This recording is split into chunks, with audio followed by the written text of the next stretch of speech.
banyak terjadi dan dialami oleh anak-anak Tuhan masa kini.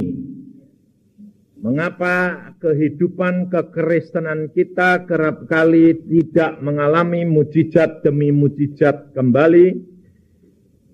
Dan apa yang menjadi hambatan-hambatan itu supaya kita menjadi orang Kristen ini tidak statis, tidak hanya begitu-begitu saja. Dan akhirnya menyebabkan kita punya perasaan itu bosan, saudara.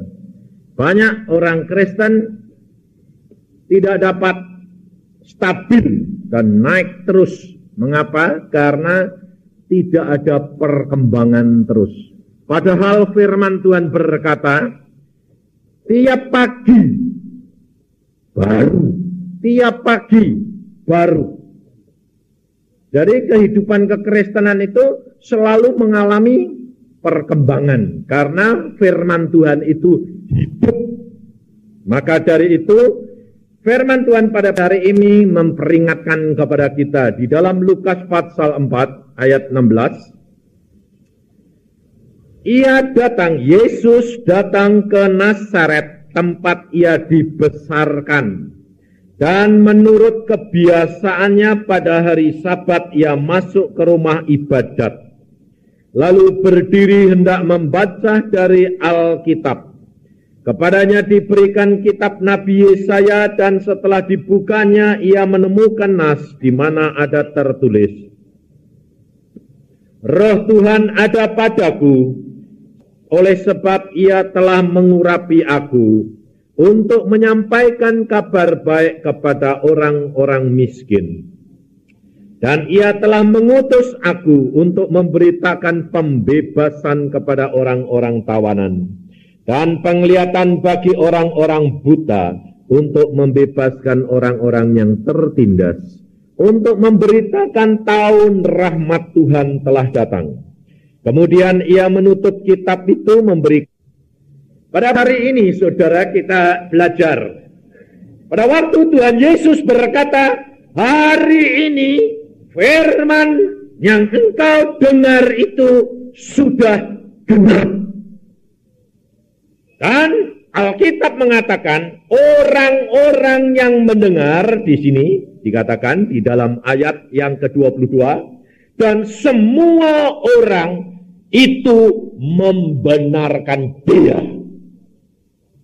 Berarti orang-orang di kampung dia, di Nazaret itu, pada waktu mendengar akan perkataan Yesus yang mengatakan bahwa firman Tuhan yang kau dengar pada hari ini sudah genap, mereka semuanya membenarkan. Ya, benar. Karena apa? Karena ada kata-kata yang keluar dari mulut Yesus dengan penuh kuasa. Tetapi setelah mereka membenarkan, setelah mereka mulai kagum, mulai pikirannya menyelidik. Ada yang kenal di kampung itu. Bukankah ini anaknya Yusuf? Mereka sudah mulai mengenal. Mereka mulai tahu siapa Yesus. Dan ternyata dia orang penduduk kampung Nazaret itu.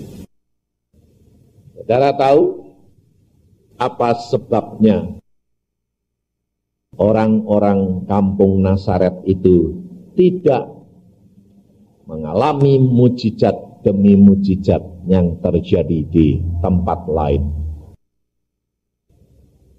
Maka Yesus berkata, mau tidak mau engkau akan mengatakan, coba buat mujizat-mujizat yang kami dengar, yang telah kamu lakukan di Kapernaum, di tempat lain. Ini kan kampungmu sendiri. Coba buat supaya orang kampung lihat semuanya. Saudara-saudara, Yesus sendiri pun berkata begitu, saudara. Mengapa? Karena mereka kenal keluarga Yusuf. Mereka tahu Yesus dibesarkan dari kecil Karena Yesus hidup di kampung itu selama 30 tahun. Jadi mereka tahu tiap hari yang dikerjakan oleh Yesus. Dan Yesus tidak melakukan mujizat selama dia 30 tahun di kampung itu. Mengapa hal itu? Karena dia pada waktu dia kecil sampai 30 tahun, dia adalah manusia biasa. Mengapa setelah dia keluar, dia dapat melakukan mujizat? Coba kita buka di dalam Lukas pasal yang kelima, ayat yang ke-17. Pada suatu hari ketika Yesus mengajar, ada beberapa orang Farisi dan ahli Taurat duduk mendengarkannya. Mereka datang dari semua desa di Galilea dan Yudea dan dari Yerusalem. Perhatikan ayat ini saya bacakan dan ini tanam dalam hati dan kepikiran saudara. Kuasa Tuhan menyertai siapa? Yesus. Sehingga Yesus dapat menyembuhkan orang sakit. Kuasa Tuhan menyertai Yesus sehingga Yesus dapat menyembuhkan orang sakit. Ini harus engkau terapkan di dalam hati dan kepikiran saudara. Firman Tuhan hari ini mengingatkan kepada kita bahwa kerap kali kita tidak dapat melakukan mujizat. Kita tidak dapat melakukan segala perkara ajaib yang Allah katakan. Sebab saudara tahu orang itu. Coba contohnya saja. Di dalam keluarga saudara, kalau ayahnya sakit, seorang ayah sakit, lalu mamai berdoa tidak sembuh-sembuh. Ayahnya berdoa tidak sembuh-sembuh.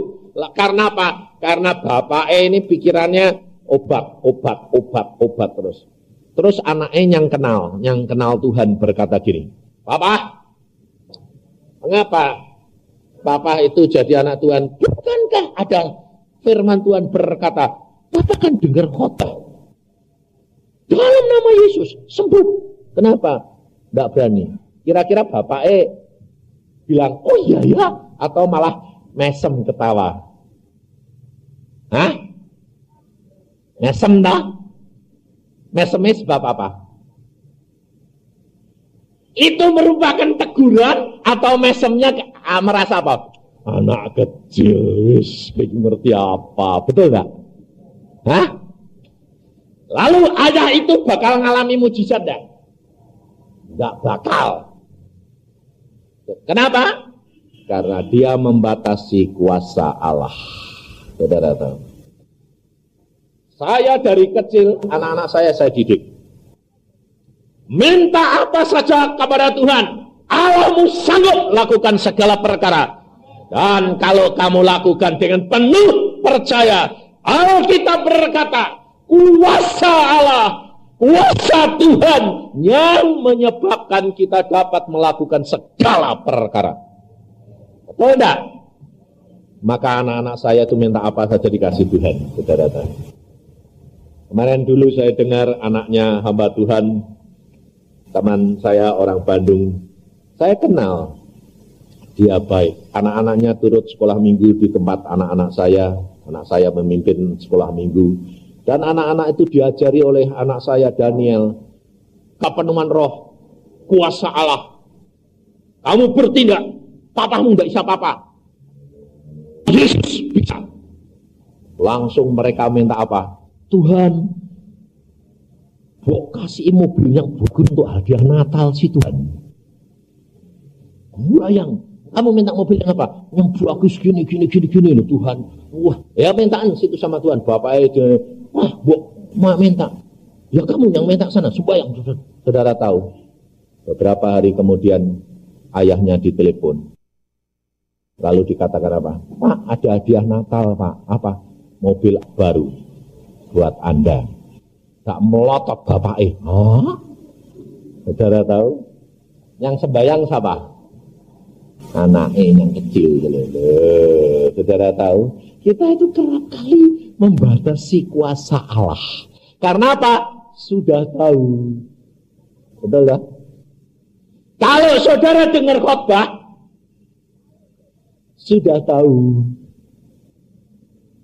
Kalau sedang mengalami penderitaan, ada orang, sus, brur, periksa diri, sudah tahu. Segala perkara kalau kira-kira sudah tahu, bakal ngalami enggak? Enggak, saudara tahu. Maka dari itu pada hari ini Tuhan mengingatkan kepada kita, mengapa Tuhan Yesus khusus kembali ke Nazaret.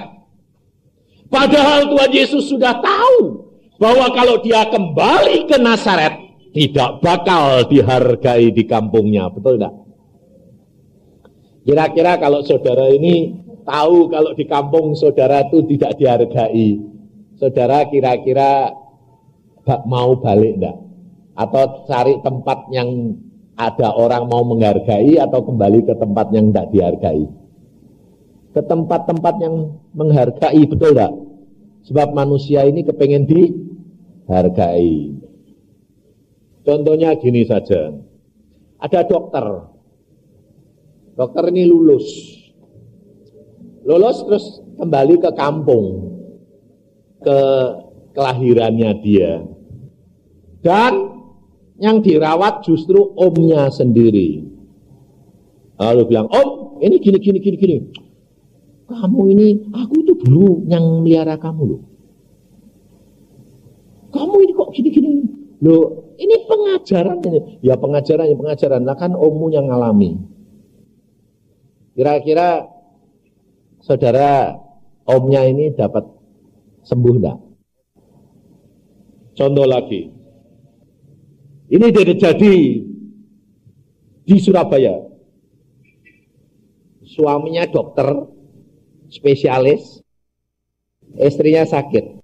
Kalau suaminya yang ngasih obat, ini loh main obat, kue itu dek ngobati orang lain sembuh, dek ngobati aku rak parah sembuh. Wong kue itu dokter goblok. Kalau orang lain yang diobati sembuh, kalau istrinya sendiri tidak pernah sembuh, sebabnya apa? Istrinya merasa apa? Sudah tahu.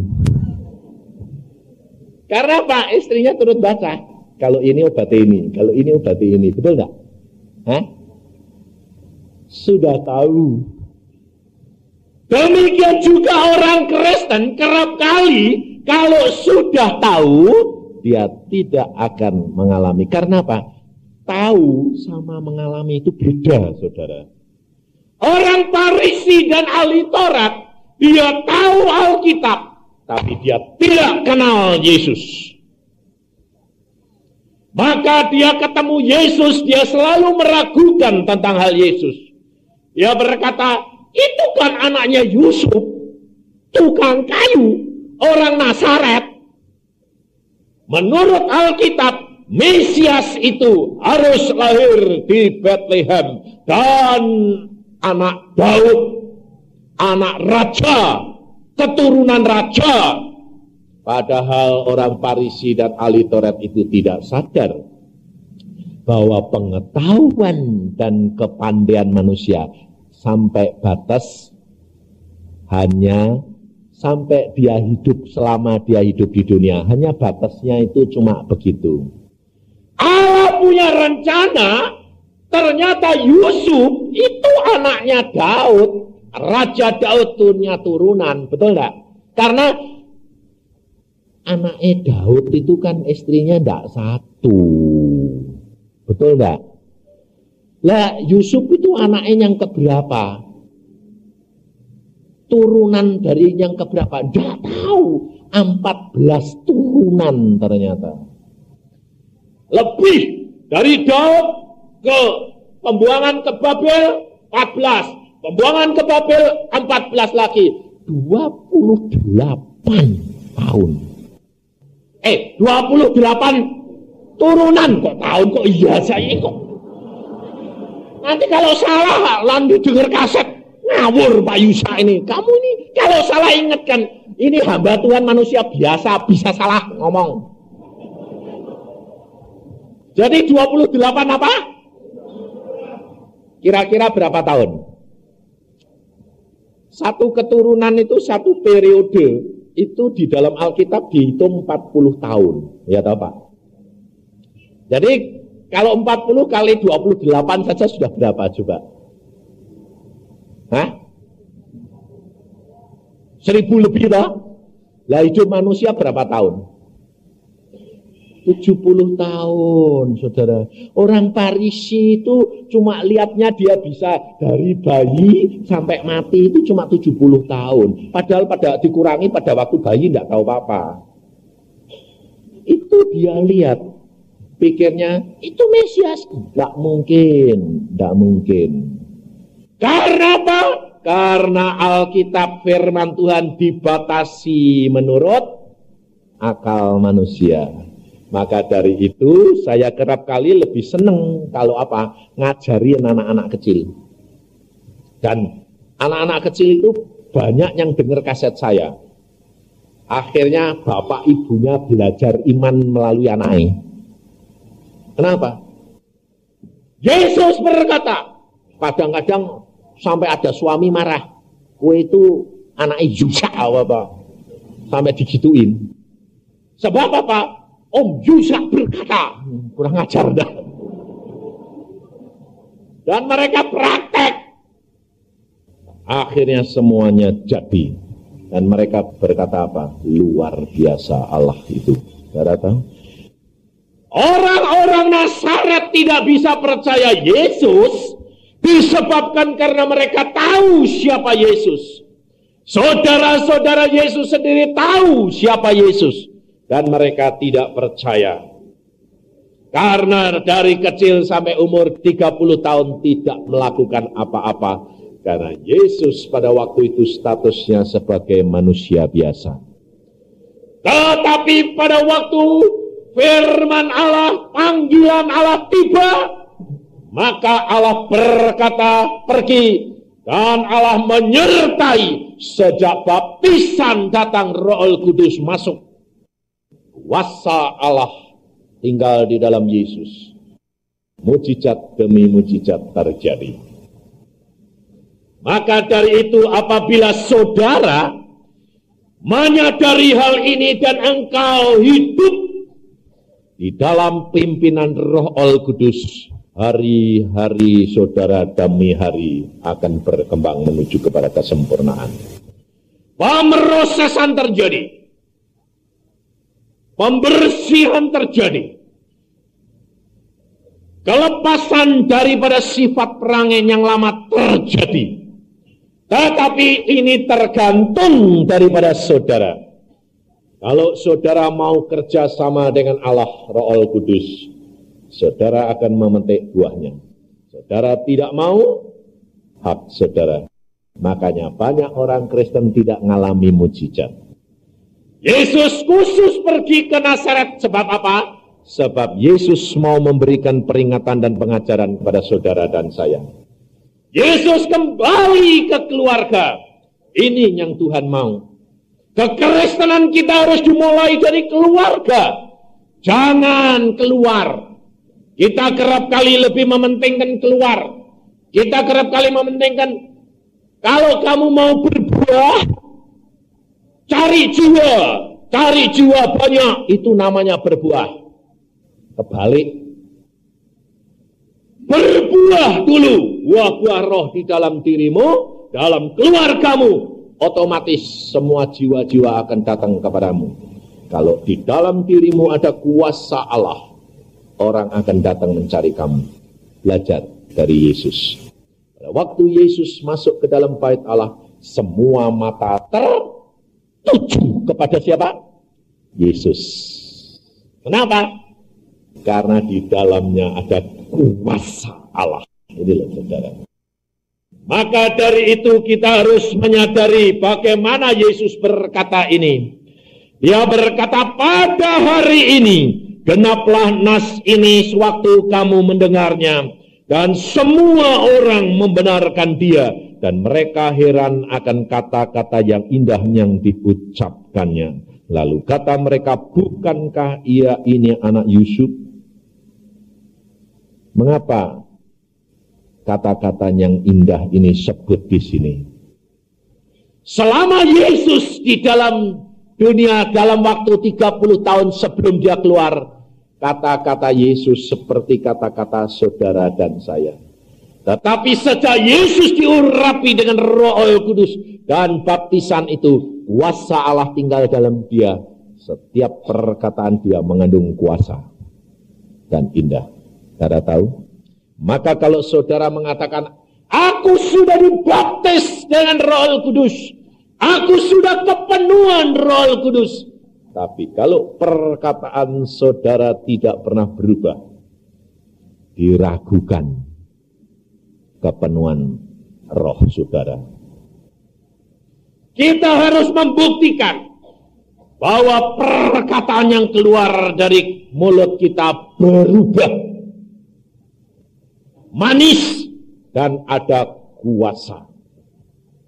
Dan ini membutuhkan proses, tidak dapat terjadi sekaligus, tetapi membutuhkan proses, diubahkan. Maka dari itu saudara, kalau saudara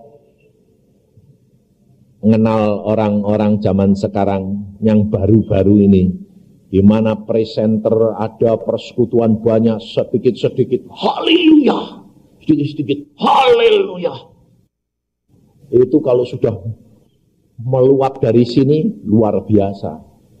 Jangan latah, tapi nanti orang itu kecelakaan, haleluya. Nah, itu repot itu. Kalau yang kecelakaan dia sendiri, harusnya bilang, haleluya, itu betul. Tapi kalau orang lain yang kecelakaan, jangan kamu bilang, haleluya. Pisui nanti kamu. Anaknya mati ketabrak mobil, haleluya. Kurang ajar kamu ini. Saya yang kesusahan, kamu haleluya, haleluya. Tapi kalau kamu yang mengalami susah, dia bilang, haleluya, itu yang saya setuju. Betul itu. Ya toh? Karena Alkitab berkata, puji Tuhan. Ada seorang itu yang kaya raya, dia mengalami musibah. Musibahnya apa? Dia ini di tanah, lalu ini digali, dibuat apa itu? Dibuat tambak udang. Udah jadi, saudara tahu, orang-orang tetangganya itu iri. Karena apa? Karena tanah dia ditinggikan, tambaknya itu dibuat tinggi. Nah, jadi tambak yang lain itu kalah tinggi. Orang-orang di dunia ini kan punya kepercayaan. Kalau kalah tinggi, kalah hoki. Betul enggak? Orang-orang dunia kan gitu. Makanya rumah-rumah itu tinggi-tinggian. Kalau totonggo ini tinggi, dia lebih tinggi. Kenapa? Nanti hokinya jatuh dia. Karena apa? Karena takut kalah hoki. Padahal lebih tinggi, gampang disamber petir. Malah hoki ini habis kebakaran nanti. Lah, ini orang tambaknya lebih tinggi. Ya belinya 85 juta. Atau 95 juta atau 85 juta gitu. Sudah jadi dia bilang, wah ini seneng dia. Wah jadi. Tapi iri sama tetangga-tetangganya itu jadi apa? Dikato. Dan dirusak, dan diinikan. Sampai dia bilang, Tuhan, ini aku dulu sebelum jadi anakmu, ini jadi anak Tuhan baru soalnya. Belum jadi anakmu kok tidak dirusui ya Tuhan. Sekarang jadi anakmu kok nakali gini ya Tuhan. Ini kalau saya dulu, tak aja. Tapi sekarang, aku anak Yesus mau, haleluya. Lalu dia berdoa begini, Tuhan, apa maksudmu? Karena ini belum setahun jadi Kristen, baru. Oh dia, Tuhan, apa maksudmu dengan tanah ini? Kok diganggu terus itu, kok disirii terus itu kena apa? Apakah engkau tidak berkenan aku punya di situ? Atau memang kita harus bertahan? Akhirnya dia berdoa, tak dijawab. Lalu dia bilang, timbul dalam hatinya bilang gini, ya gini aja Tuhan, kalau memang kau suruh jual, tak jual. Loh kok kamu gitu? Ya saya mau minta tanda. Saya tidak tahu Tuhan ngomongnya bagaimana, bingung aku. Nah orang baru ya tidak tahu, saudara yang puluhan tahunnya bingung kok ya. Apalagi dia orang baru. Lalu dia bilang, bingung, yakin aja Tuhan. Kalau memang kau kehendaki jual, saya jual. Tapi saya kasih batas waktu, hari Sabtu.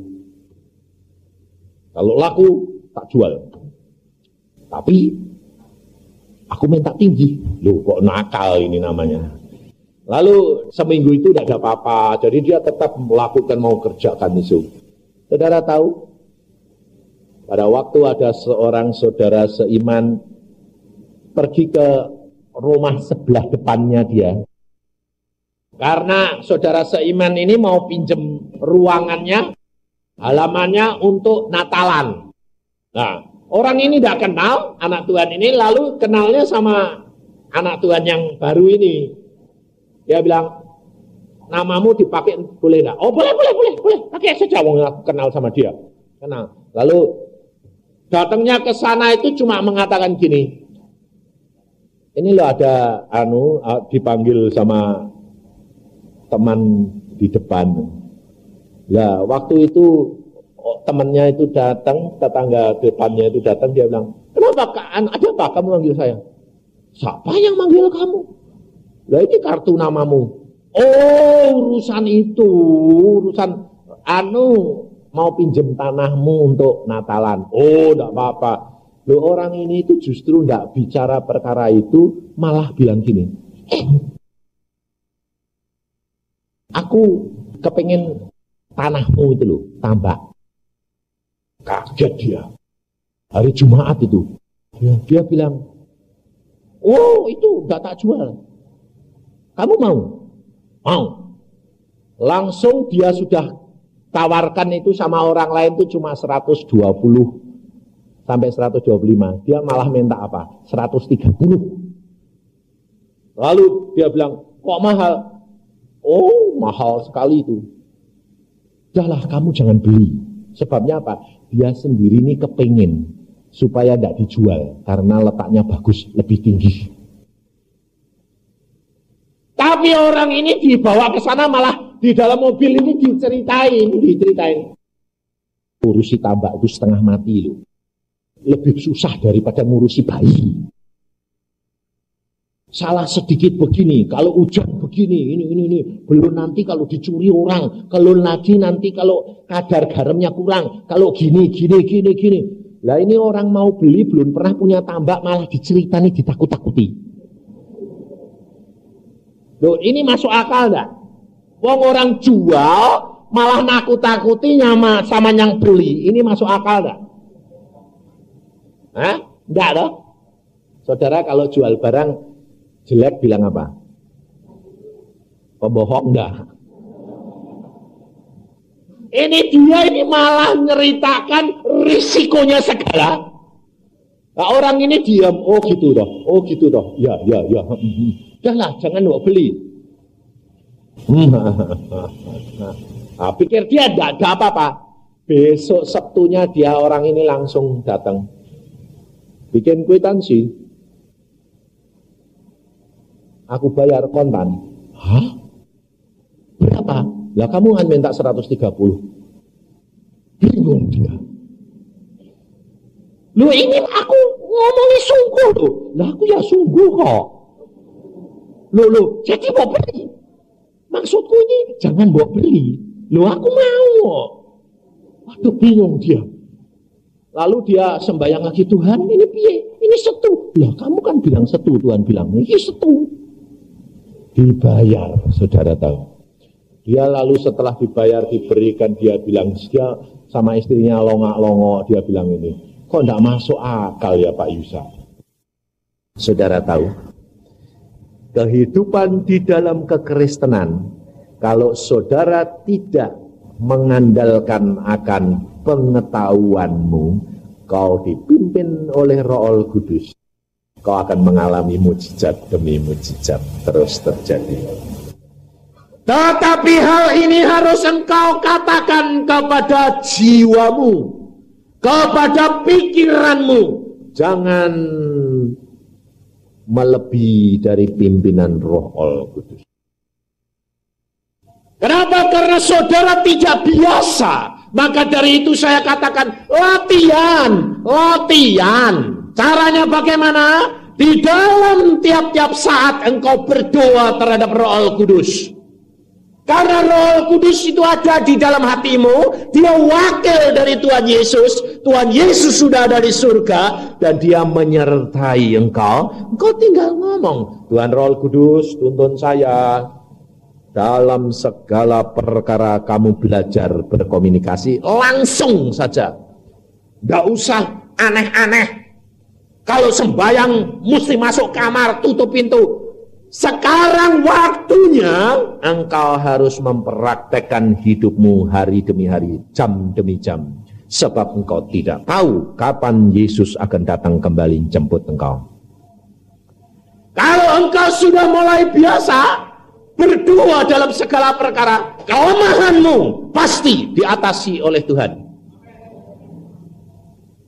Kamu punya sifat seperti apapun diatasi, sebab itu pengalaman saya. Saya jago bioskop dulu. Tapi kalau saya mau lihat bioskop, saya lapor Yesus. Aneh enggak? Di dalam bioskop saya sembahyang ngomong terus sama Yesus. Aneh enggak? Satu saat Yesus berkata, mulai hari ini engkau tidak suka bioskop. Mana mungkin, saya bilang. Tidak mungkin buat kamu, mungkin buat aku. Buktiin saja, saya bilang gitu. Dan benar-benar Tuhan berkata, hapus. Dihapus dari pikiran saya dan dihapus dari mata saya. Bintang film yang saya paling gemari jadi jelek luar biasa. Saudara tahu, ini pengalaman saya. Saya dulu orang yang paling getol sama apa? Sayang sama mobil.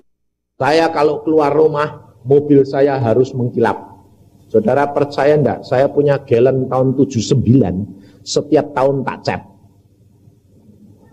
Baru. Orang sinting enggak? Setiap tahun. Setahun sekali tak. Kenapa? Catnya metalik ya. Kalau metalik itu kan cepat busem. Sudah setahun busem lagi, saya bilang. Dilapis sama pembantu saya, tidak bisa mengkilap. Saya bilang, masuk bengkel, cat lagi. Dulu saudara tahu. Satu saat ini baru-baru terlepasnya kapan?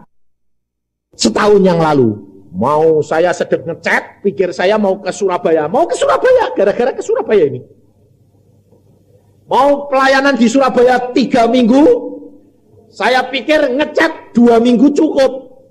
Jadi saya ngecat mobil dulu. Undang tukang yang ahli cat, yang bagus model ini. Sama, catnya bersih, oke. Kerjakan di rumah. Kurang 3 hari, belum selesai. Wah ini kan medengkel, ini pikiran-pikiran saya dicat terus ini, bukan di pelayanan. Lalu saya ini, Bapak, kok tidak selesai-selesai? Lah, Bapak kurang ini, kurang ini, kurang ini. Ya, yang bagus kan janjiannya dulu mesti mulus, tidak boleh gelubang sedikit pun. Apa terjadi? Saya sedang kontrol gitu, Tuhan ngomong sama saya. Saya ngomong terus sama Tuhan, Tuhan aku ajari ngontrol ini yang bagus ini. Berkati orang yang kerja itu. Tuhan berkata, Yusa, kaget aku. Nah, apa sih Tuhan kok mau panggil-panggil ini? Ada apa? Aku minum. Iketan apa? Loh, kalau punya mobil bagus, mengkilap, kan seneng. Engkau kan ya seneng gak aku mengkilap, saya bilang. Iketan. berhala. Waduh, berhala. Langsung saya masuk kamar, saya sembahyang Tuhan. Kenapa? Itu ikatan. Mulai hari ini engkau terlepas dari ikatan mobil itu. Hah? Tidak sadar saudara kalau hobi itu satu ikatan. Lalu Tuhan ingatkan, berapa hari lagi kamu mau pergi ke Surabaya pelayanan 3 minggu? 2 hari, saya bilang. Kenapa kamu tidak doa puasa dan siap? Iya, karena sibuk mobilku tidak selesai-selesai. Lalu apa saya bilang? Lah engkau sih Tuhan tidak tolong tukang ngecat supaya cepat. Kurang ajar dah. Saudara juga gitu toh, suka nyalain orang toh. Dan apa terjadi saudara? Yesus berkata, kalau engkau mengasihi mobilmu, engkau tidak tak ganti mobil. Wah, lah aku ya bilang, enggak, ngasih engkau, saya bilang, ngasih engkau. Nah, sebab sudah dijanji mau diganti mobil, jadi saya bilang, ngasih engkau. Saudara tahu apa terjadi? Saya ini orang yang keras hati. Tuhan berkata, karena engkau terikat, engkau tidak dapat menyenangkan hatiku. Saya ini terus bilang apa? Oke, kalau gitu saya salah, saya akui dan saya konsekuen. Oke Tuhan, pelayanan di Surabaya tak batal ke. Saya modelnya. Saya akan telepon Pak Saumudi, saya minta maaf, minta ampun. Saya salah, batal tidak pelayanan ke Surabaya. Saya sudah bilang gitu, malamnya Tuhan datang, Tuhan berkata, aku tidak menghendaki engkau batalkan. Lah terus bagaimana aku tidak siap? Kamu berani tidak terjun bersama dengan aku? Berani kalau engkau jamin. Lalu saudara tahu, saya itu diingatkan mainan anak-anak. Mainan apa? Mainan kelereng. Lalu Tuhan berkata, lihat itu. Nah, saya ini sedang main kelereng sama orang lain. Kalah, habis kelereng saya cuma 1, tinggal punya saya, dan di potnya itu cuma tinggal 1. Jadi saya ini tidak menang apa-apa, kalah tinggal 1. Jadi berat Tuhan bilang apa? Tinggal 1 hari kesempatannya untuk kamu. Tinggalkan ikatan itu. Berani enggak? Kamu sudah hampir kalah. Lalu Tuhan berkata, kelereng itu tinggal 1. Kamu berani enggak ngambil risiko pukul itu? Dan kelereng yang punya musuh saya itu disumputkan di belakang batu. Jadi ini ada batu di belakangnya sini. Lah saya mana mungkin? Saya bilang enggak, kok udah kelihatan. Lah saya bisa mukul dia, mana bisa. Lalu Tuhan, kamu berani enggak? Tinggal kesempatannya 1 kali buat kamu. Berani, asal engkau jamin. Asal kamu berani, lawan dia. Lawan. Pokoknya di belakang batu. Masa bodoh. Kena apa enggak kena, enggak urusan. Tuh, kena. Wah, saya bilang, kena Tuhan. Musuhku bilang, saya bilang, semua milikmu berikan saya. Dan Tuhan berkata, karena kamu berani ambil risiko, berangkat layani anak-anakku di Surabaya. Saudara tahu? Dan kemenangan demi kemenangan Tuhan berikan luar biasa. Maka dari itu saudara, kehidupan kekristenan itu kadang-kadang tidak masuk akal. Dan sejak itu apa terjadi? Saya bebas dari ikatan mobil. Sekarang saya kalau pakai mobil, tidak pernah saya lihat gini, kok kotornya kayak gini, enggak. Kotor, enggak kotor, tak naikin, jadah, peduli amat. Saya sekarang, enggak pernah. Dan justru begitu apa terjadi? Pulang-pulang diganti mobil sama Tuhan loh. Karena kamu sudah menang, aku berikan sekarang loh. Saudara tahu? Kehidupan kekristenan itu harus mengalami ujian demi ujian dan lepas terurai dari ikatan demi ikatan. Kalau tidak, engkau akan mengalami kerugian karena kamu merasa sudah tahu tapi tidak mengalami. Maka dari itu kekristenan saya katakan alami secara pribadi. Jangan hanya cuma sudah tahu, tapi harus mengalami seperti yang Yesus katakan. Yesus berkata, di mana pada waktu zaman kelaparan, zaman kesusahan 3,5 tahun, Elia tidak diutus kepada janda-janda orang Israel, tapi Elia diutus kepada janda di Sidon. Sidon itu kotanya bangsa lain, saudara tahu.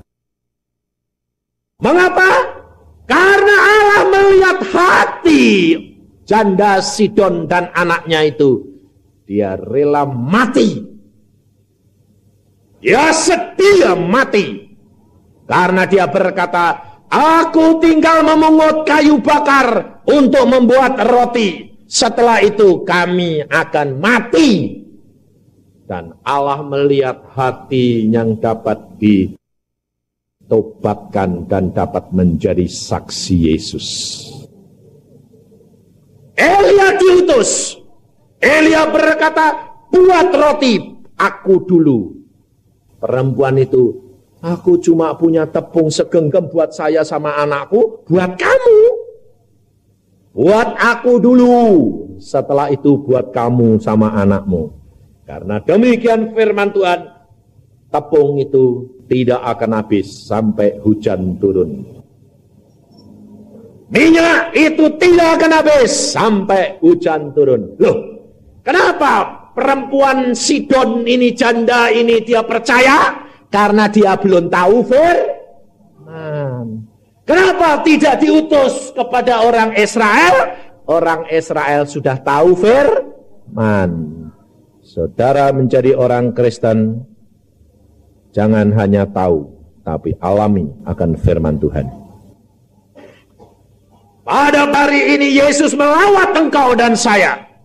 Engkau sudah tahu, dan engkau harus mengalami dan membuktikan bahwa tiap-tiap firman itu ya dan amin.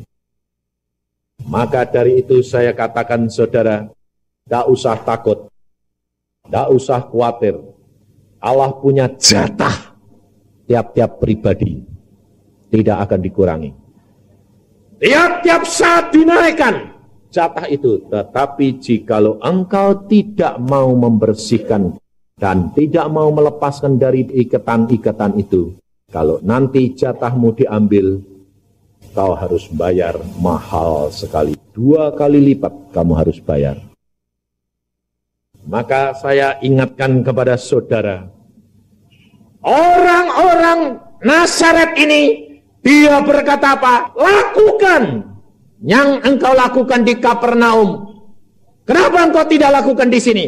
Orang Nazaret hanya kepengen lihat mujizat, mendengar kesaksian orang lain, tapi tidak mengalami. Saudara juga lebih senang mengalami atau lebih senang mendengar kesaksian dan melihat mujizat? Hah? Mau ngalami? Kalau kamu mau ngalami, harus ngalami penderitaan enggak? Contohnya, sakit, sembuh. Sakit dulu enggak? Mau ngalami mujizat bangkit dari orang mati?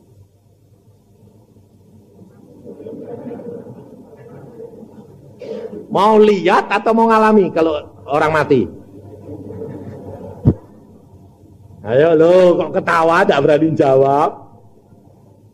Sebabnya apa? Kalau saudara bilang, ngalami, mati dulu. Takut mati. Kalau saya bilang apa? Ngalami Tuhan. Kamu berani ngalami? Ngalami. Dan Tuhan berkata, alami. Dan memang saya ngalami mati. Oh, orang mati kok enak ya, Tuhan cuma keluar tuh. Gitu. Oh gitu. Lalu saya bilang, puji Tuhan, aku akan ketemu engkau. Yesus berkata, belum waktunya, tugasmu belum selesai, masuk lagi, letak masuk. Oke. Oh, jadi orang mati itu enak. Makanya sekarang saya bisa katakan kepada saudara, kepada istri saya, anak-anak saya, jangan takut mati. Mati itu enak, cuma keluar. Makanya saya itu orangnya tidak takut, saudara. Kenapa? Ngalami. Sakit, tidak takut. Ngalami. Lumpuh total, tidak takut. Tidak takut. Ngalami. Dan mujizat demi mujizat terjadi. Tidak khawatir. Mobil mau diganti Tuhan, ditabrakkan. Ngalami. Saya bilang, puji Tuhan, bonyok mobilku. Ngalami. Setelah selesai habis 1,5 juta, Tuhan bilang, karena kamu mengucap syukur, aku ganti mobil baru lagi. Puji Tuhan. Ngalami. Saudara tahu? Makanya ngomong sih gampang, tapi kalau suruh ngalami nanti dulu. Maka dari itu saudara, kekristenan saudara dan saya harus diuji dengan firman Tuhan. Alami sendiri. Maka engkau tidak terombang-ambing. Ada masalah apa? Tidak terombang-ambing. Zaman sekarang, gereja-gereja bingung. Bingung kenapa? Wah, ada pengajaran baru lagi. Masalah tumbang tangan. Tumbang semuanya. Lalu, wah itu benar enggak ya? Setan atau Tuhan? Saya bilang, alami. Saya sebelum tumbang itu, saya sudah ngalami. Kenapa? Ada orang dari Amerika 2, mampir ke rumah saya. Dia bilang, Pak Yusa, ini hamba Tuhan ini punya karunia aneh. Kalau dia tumbang tangan, kuasa Allah turun. Orangnya tumbang dalam roh. Wah, model betul, saya bilang. Lalu saya bilang, oke. Mulai dari keluarga saya. Wah, saya orangnya model gitu. Istri saya ditumpangi tangan. Sing. What? Tampani. Ting. Oh, gitu. Anak perempuan saya tumpangi tangan. Ting. Oh, gitu. Tak salah. Terus saya bilang sama Tuhan gini, Tuhan, aku ya mau ngalami. Bagaimana sih Tuhan caranya? Tuhan bilang gini, alami. Terus Tuhan bilang, kosongkan dulu. Kalau kamu tantang dia, tidak bisa kosongkan. Lalu dia numpangi saya. Gini, jadi ternyata kalau saya tuh diam kosong tuh, kuasa itu masuk. Kalau kuasa itu masuk, mempengaruhi keseimbangan kita jadi hilang. Limbung kita. Oh gini Tuhan. Saya terus ngomong terus. Lalu Tuhan bilang, kamu tidak akan jatuh karena kamu lebih gede sama dia. Lah bagaimana caranya? Sekarang keluarkan. Dorong dia, tak dorong. Dia orangnya itu tidak megang kepala saya. Orangnya segini. Bah, tak puter ya Tuhan, tak puter. Ngeng. Nah, kepala saya tak puter gini. Ngeng. Dia ya turut. Ngeng. Sampai hamba Tuhan yang antar. Lu kok iso muter-muter? Dua-dua muter-muter. Orangnya tidak tahu kalau itu tak puter aku. Lalu Tuhan berkata, sekarang dorong dia. Nanti dia mundur 3 langkah. Dia yang jeblak, bukan kamu. Tak dorong. Sep. Dia mundur 3 langkah. Meh jatuh. Terus orang itu bilang, yang ada di dalam kamu besar sekali. Saya bilang, enggak. Ini cuma hanya saya mau tahu, sebab nanti hamba Tuhan ini kalau tidak tahu bagaimana. Oh baik. Cara tahu. Ada 3 perkara, saudara perhatikan, jangan bingung. Kalau orang itu rebah dan itu benar-benar dikuasai roh, 1, mesti ada damai, sejahtera, sukacita. Kalau orang itu punya motivasi tidak benar, orang itu pasti dipermalukan. Perhatiin. Yang ketiga, orang itu bisa rebah tapi dia malah tidak dapat apa-apa, tapi dia malah mengalami kesakitan. Yang ketiga, orang ini ada manifestasi dari kuasa gelap. Jadi kalau orang itu rebah, belum tentu dikuasai roh 100%. Bisa terjadi 3 perkara. Sebab ini saya alami sendiri. Tetapi sebaliknya, kalau orang itu tidak rebah, tidak berarti orang itu tidak dipenuhi roh.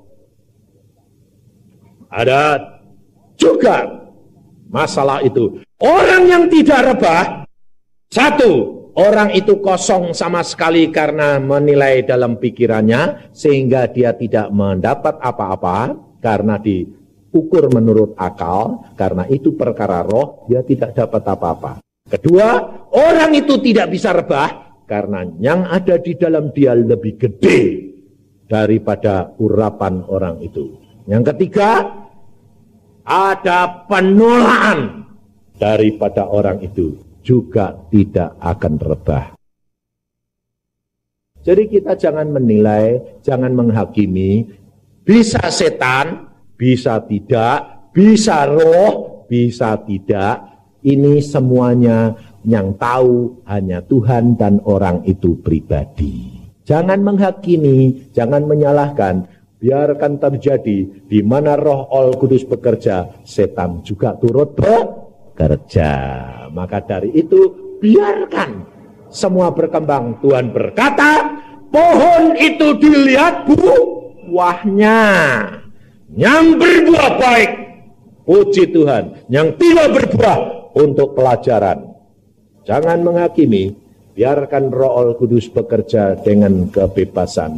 Pada hari ini, saudara, seperti janda itu, yang Tuhan menyediakan roti dan minyak, sekarang anggur dan roti untuk saudara dan saya.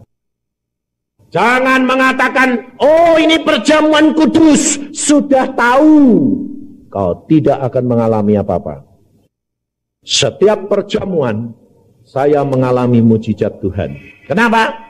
Sebab saya tidak katakan saya sudah tahu, tetapi saya katakan, Tuhan terima kasih, aku boleh makan dan minum darah dan dagingmu. Dagingmu menjadi dagingku, bersatu, sehingga sifat dan perangai dagingku dibersihkan menjadi sifat dan perangai daging Yesus. Darah Yesus boleh aku minum, masuk di dalam darahku, dan jiwaku menjadi jiwanya Yesus. Sehingga jiwa dan perasaanku, pikiran dan perasaannya Yesus. Om saya sendiri sakit jantung. Dokter berkata tidak mungkin sembuh. Apa terjadi? Pada waktu terjadi perjamuan, Tuhan berkata, hari ini kamu makan dagingku dan minum darahku. Aku sanggup menyempurnakan tubuhmu. Minum darahnya, dagingnya, apa terjadi? Dia sembuh total. Pergi ke dokter, dia bilang, dokter periksa jantung saya. Wah, kok ajaib, jantungmu jantung baru. Jantungnya Yesus. Saudara tahu? Jangan hanya karena engkau tahu, tetapi terima ini karena iman dan percayamu kepada Dia. Amin. Mari kita berdoa. Tuhan, firman-Mu sudah hamba sampaikan, anak-anak-Mu sudah mendengar. Sekarang tiba waktunya Tuhan, Kau tahu anak-anak-Mu akan makan dan minum daging dan darah-Mu. Sediakan hati kami, biarlah kami tahu dan kami mau mengalami secara pribadi.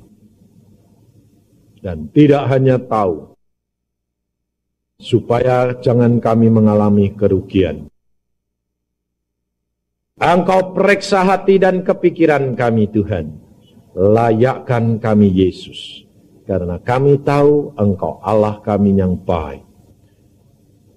Kami mengucap syukur karena Engkau mau menjadi Allah kami yang mau berkorban untuk kami. Tuhan, hamba-Mu mengucap syukur akan kasih-Mu. Dan pada saat ini kami boleh menikmati bersama. Yesus, kia karata syakatako.